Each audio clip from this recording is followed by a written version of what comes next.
First off, your money is just pocket change to me. Acting all high and mighty over a mere $2,000 monthly rent. Go ahead, stop paying. They both looked at me triumphantly. With pleasure. John and Alex must have thought I'd come crying and apologizing to them. They were surprised by my response. Fine by me. I'm dead serious about stopping the payments. With that, I left the house. And that's how I cut ties with John, Alex, and the family.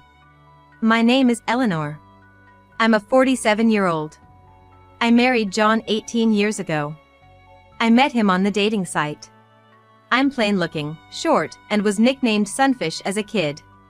I was always teased by everyone growing up. Because of that, I never had much self-confidence.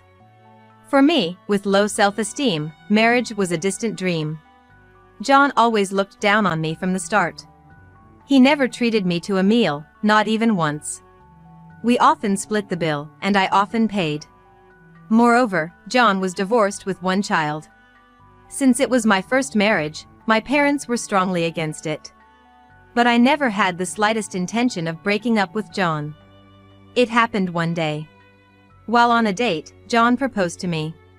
You know, I think marrying you wouldn't be so bad. His condescending way of saying it shocked and honestly hurt me. I often daydreamed about the ideal words and scenario for a proposal. I wished for kinder words when being proposed to for marriage. Additionally, John's 14-year-old son, Alex, never warmed up to me. I dismissed it as typical teenage behavior, but he's never looked me in the eye while speaking, even to this day. But none of that bothered me. I truly believed this marriage proposal was my last chance. Marriage was my dream. Approaching 30, I was indeed feeling desperate. I thought if I let this chance slip, I'd never marry again. So, I went against my parents' wishes and married him. In hindsight, my parents were right. If I had followed my parents' advice, I think I could have avoided this nightmarish situation. Looking back, this was the entrance to hell. The hell started from the first day of marriage. I don't mind if you keep your job, John had told me when we decided to marry. I thought he was understanding, but I was wrong. On the first day of marriage, John said something shocking. You'll pay the rent here. What? I didn't understand what John was saying at first. So, you're gonna pay the rent. That's what you work for, isn't it? From John's tone, I could feel there was no love for me. He seemed to view me not as his wife, but as a source of money. I had thought John's reluctance to treat me to meals was because he was frugal and sensible, but maybe I was wrong. Perhaps he just wanted to be lazy. John always looked down on women, not just me. His failure in marriage was also due to Alex. He often said, just because you're a woman. Or, since you're a woman. Whenever John watched TV and saw a drama featuring a successful woman, he always badmouthed them. Being a woman and daring to be a doctor. I would never want to be a patient of yours if I were in need. John's complaints were usually when he had been drinking. And he never had the courage to say these things directly to someone's face, so he'd either mutter them to the TV or under his breath. Hearing this always made me feel terrible and lose my appetite. John was not just stingy, he was all for getting anything free. At local festivals, if they offered free local vegetables to early arrivals, he'd always send me to line up. He'd show up just in time to collect vegetables for both of us. He would sign up for every sample and free trial. And it was always my job to turn down the follow-up sales pitches and persuasions. John also loved to make complaints. If there was even a slight issue with a purchased product, he'd definitely complain. His complaints were not loud or aggressive, but persistent and time-consuming. John once made a complaint at a supermarket and spent hours grumbling, even causing a female part-time worker to cry. Since that incident, I haven't shopped at that supermarket. I'm too embarrassed to show my face. John's complaining wasn't limited to outside, he did it at home too. He was meticulous, always nitpicking. This laundry, the collar's still dirty. John points out stains on shirts he's been wearing for years, stains that just won't come out. I take the shirt without talking back.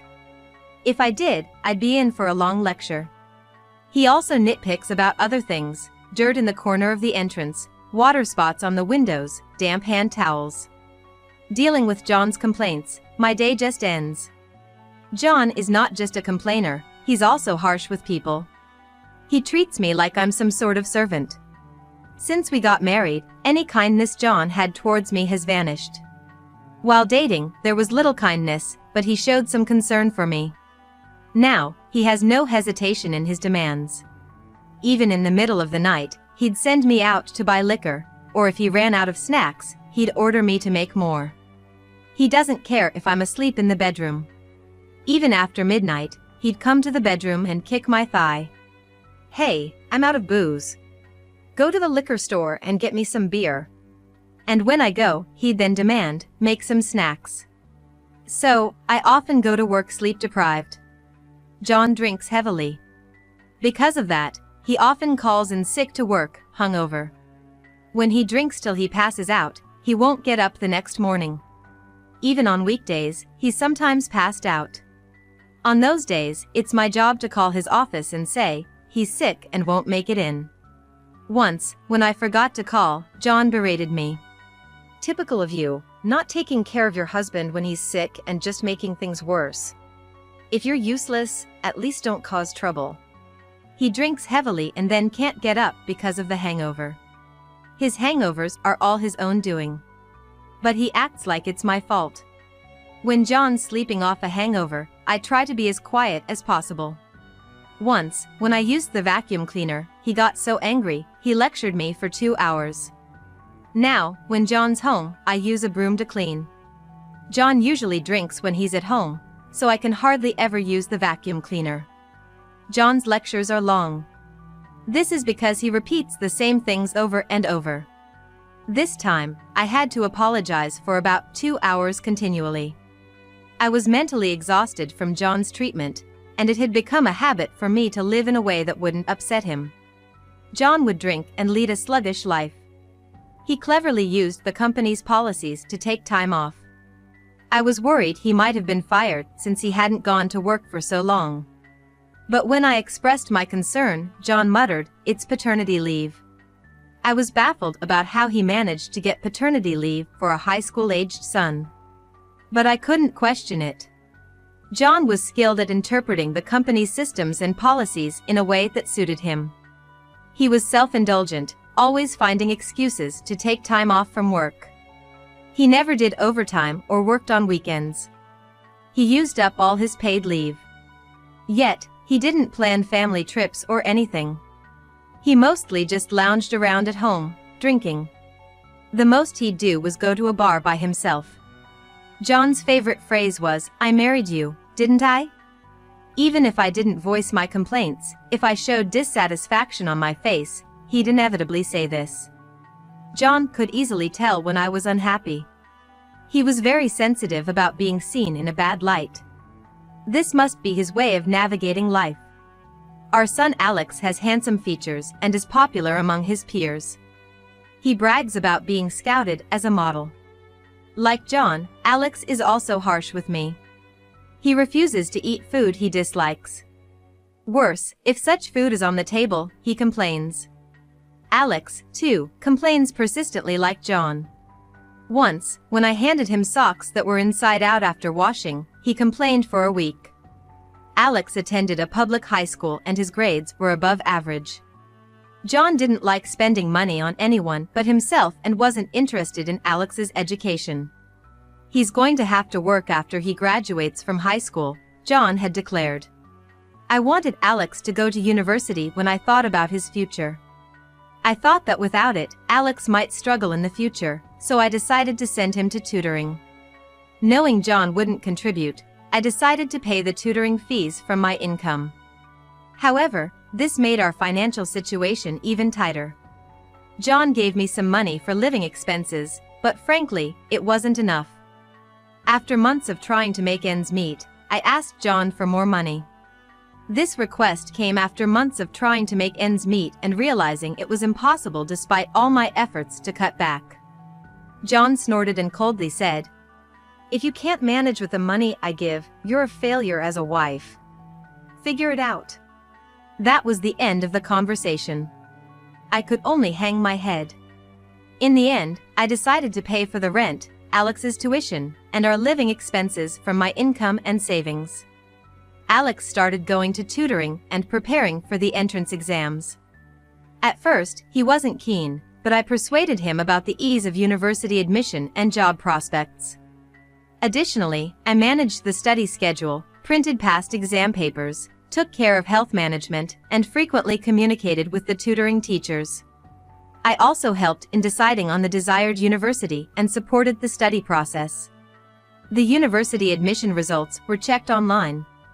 I had a feeling that Alex wouldn't tell me the results. When I saw the results, I was so happy that I just slumped down on the spot. Thus, Alex was able to go to university. From the time Show passed the university entrance exam until now, I haven't received even a single thank you from him. Alex isn't very expressive, so it was hard to tell if he was happy. He was proudly talking on the phone to his friends about being able to go to university. I got into university, man. It was seriously a breeze. I could hear him talking boastfully on the phone with his friends in the living room. He seemed happy, but his way of expressing it was demeaning to others, which unsettled me. When I told John about the university acceptance, the first thing he asked was, "How are you going to manage the money?" John hates spending money on anything other than himself. I told him that I was paying for everything from my savings and salary, and had also applied for a student loan. Hearing that, John seemed convinced and finally said to Alex, "Congratulations on your acceptance." The loan was not a grant but a low-interest one, so I would likely be the one repaying it. In university, Alex, who had been idling away, said he wanted to study abroad. Honestly, I was scared we'd run out of money, but for Alex's sake, I withdrew my fixed deposit to fund it. When I checked Alex's social media during his study abroad, it didn't seem like he was studying at all, more like he was just on a vacation abroad. Around this time, I was talking to my boss about possibly getting a raise. After graduating, Alex got a job at a decent IT company, though not top tier.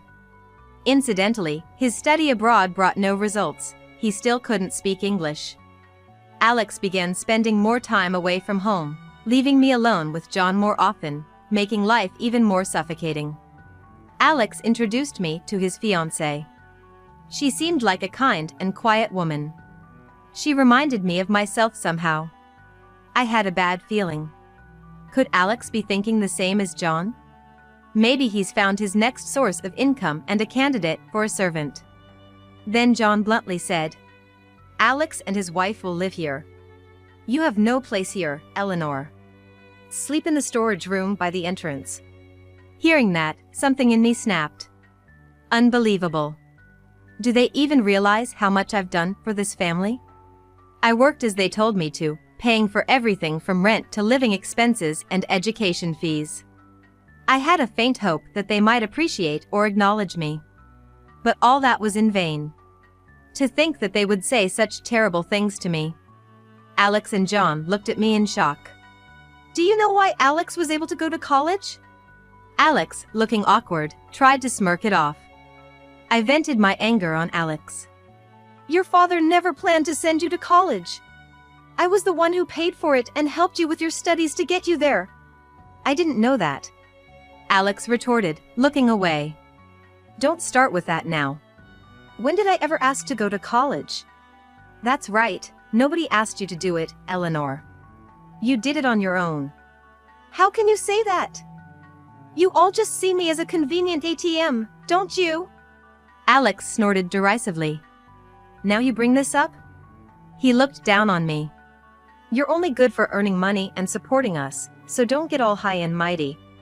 He seemed to thoroughly belittle me. "Enough." I couldn't take it anymore and stood up, kicking the chair. John grabbed my shoulder and forced me back into the seat. Then, with a cold tone, he said to me, "Hey Eleanor, how can you talk to Alex like that? Have you gone downhill not just in looks but in character too?" What cruel words. I had endured for 18 years. But I had reached my limit. Stop it, John, and don't encourage Alex. He's not getting carried away. It's just how it is. You're just that in this house. Shocked and angry, tears welled up in my eyes. Seeing this, John and Alex scornfully said to me, "A woman like you, we never really accepted you as a wife. What are you getting all high and mighty about?" That's right. Just because you contribute some money doesn't mean you can act all important. I glared at Alex. If that's how you feel, I won't contribute any more money. Go ahead. I'm fed up with living with you anyway. Fine, let's cut ties completely. You both have jobs, so you won't have trouble with money. That's right, we can manage without your money. Besides, I'm getting married. After all, your money is just pocket change. Acting all high and mighty over a mere $2,000 monthly rent. Go ahead, stop paying. They both looked at me triumphantly. With pleasure. John and Alex must have thought I'd come crying and apologizing to them. They were surprised by my response. Fine by me. I'm serious about stopping the payments. Surprise and fear appeared on John's face. John was inherently cowardly and weak-willed. He crumbles when confronted. Well, it's fine. You're useless to us now anyway. Understood. I'll happily do that. I'm leaving this house and will have nothing more to do with you. With that, I left the house. That's how I cut ties with John and Alex. 3 months later, John called me. I was reluctant to answer, but I didn't want him to hold anything against me later, so I picked up. "Eleanor? It's me, John," he said, his voice panicked. I briefly put down the phone and took a deep breath. "I'm listening, what is it?" "Please, help me." I had suspected they might start struggling financially, but his panic was extraordinary. "What? Why now?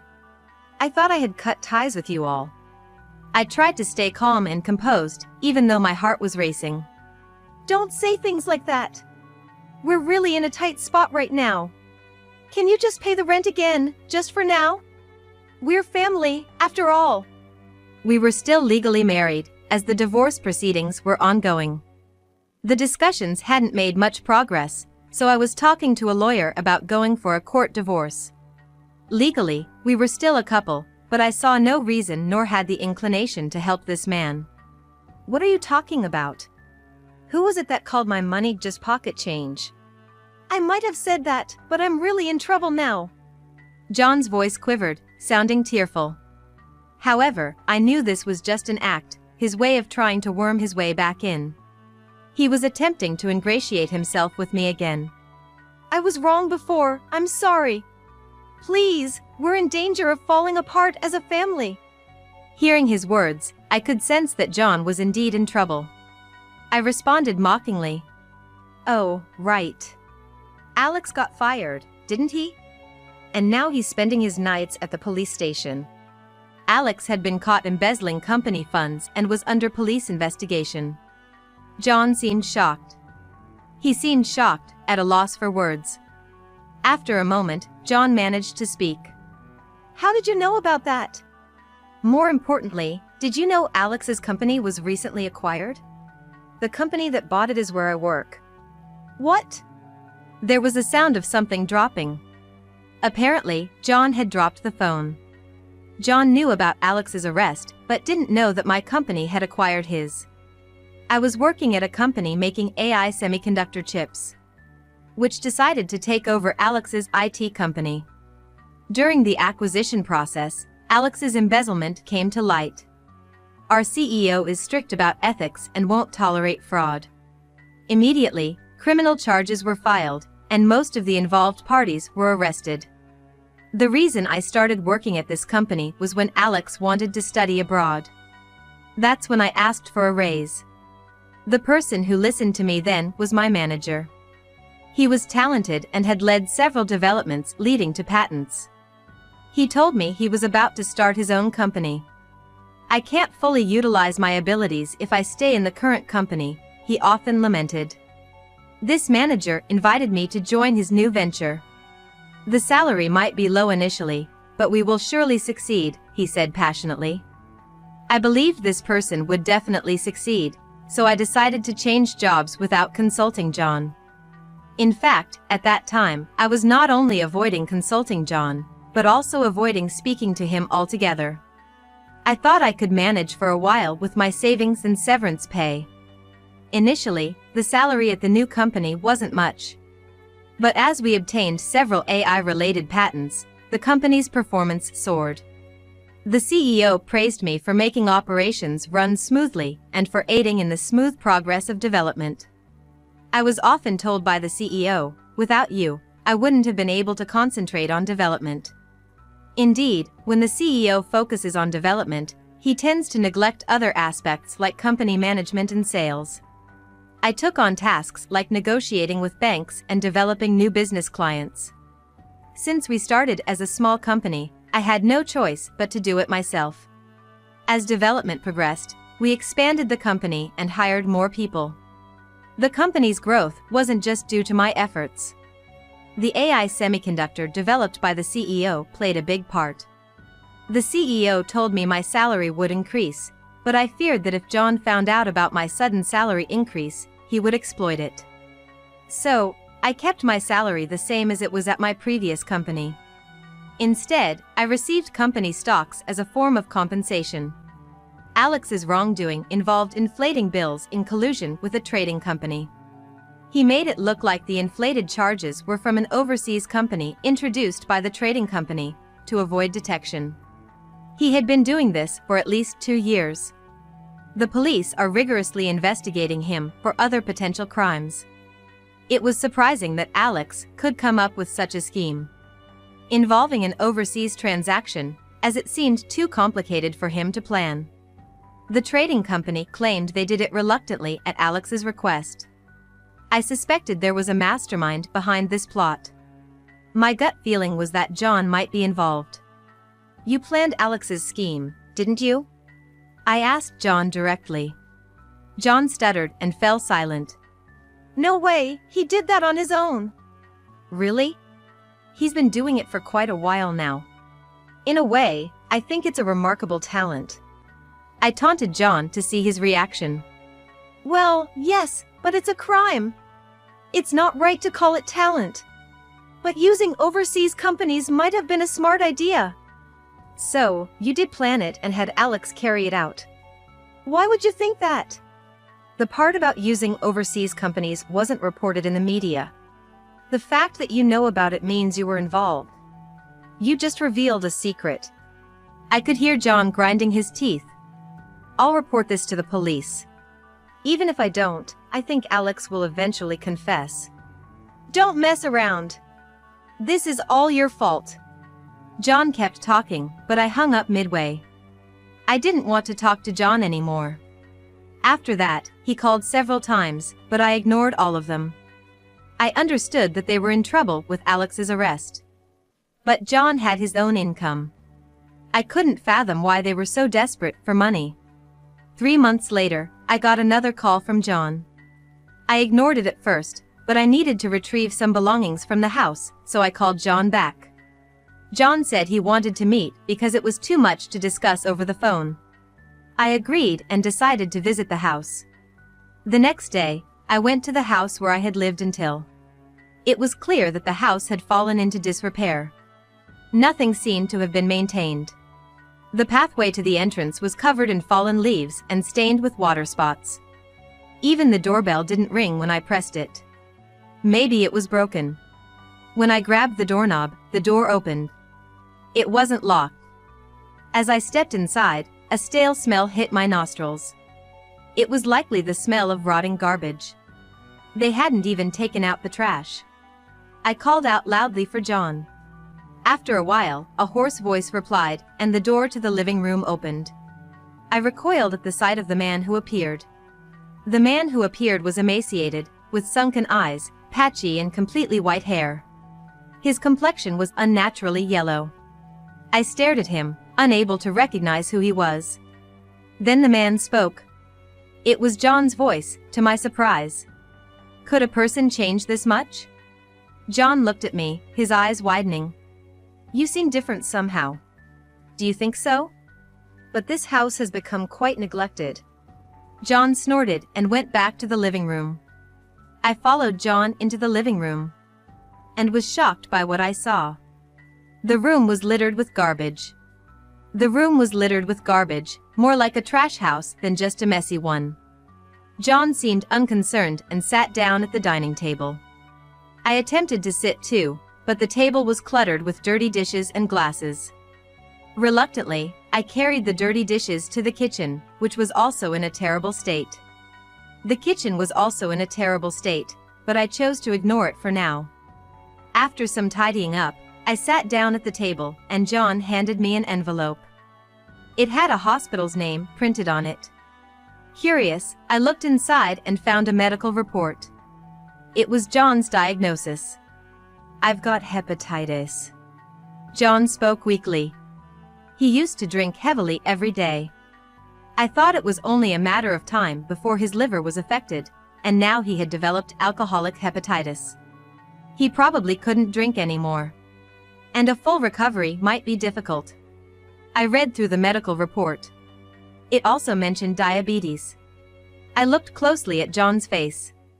You also have diabetes. With these levels, it's likely you have cirrhosis too. You figured it out. It's probably cirrhosis.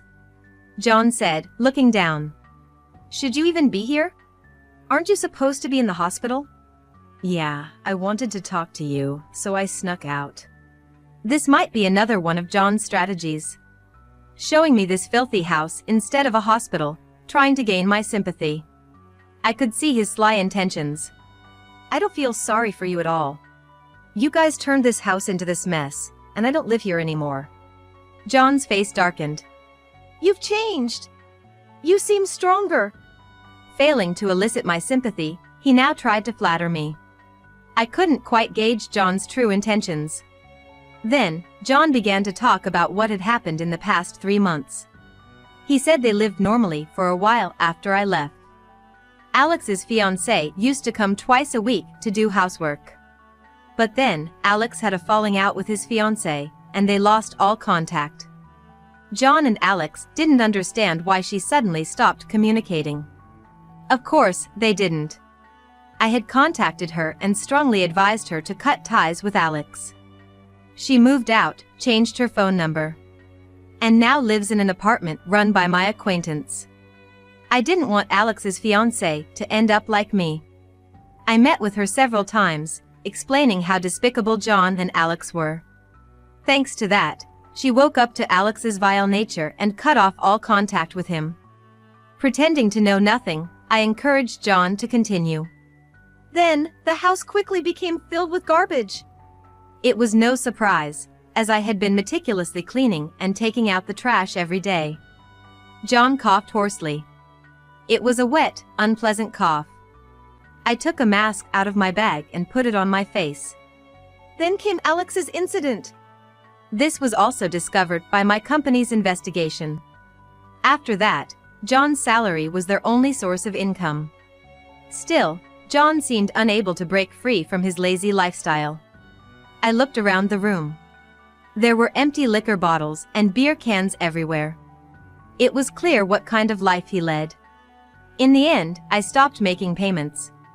The monthly rent of $2,000 must have been a heavy burden for John. John said with a trembling voice. It's been 3 months since that phone call. Why won't you help me? Isn't this too much? Where's the reason to help you? Tell me, why should I? We're still married, aren't we? Alex is in trouble too. Don't you want to help him? John clearly doesn't grasp what he has done to me. He's still selfish. Yes, exactly. I don't have the slightest desire to help you. John glared at me but soon looked down, defeated. Then, he looked up at me, begging. John's face twisted into a distorted smile. Your company is loaded, right? They even bought out Alex's company. They must be raking in profits. So, use that money to sort this out. I sighed deeply. That's not my money. It's the company's money. You can't differentiate between personal and company funds, that's why you got into this mess. You should study more. But our family is in trouble. Help us out. We're not family anymore. You left the divorce papers I sent you as they were, right? Of course I did. I don't want a divorce. I tore them up every time. I looked at John coldly.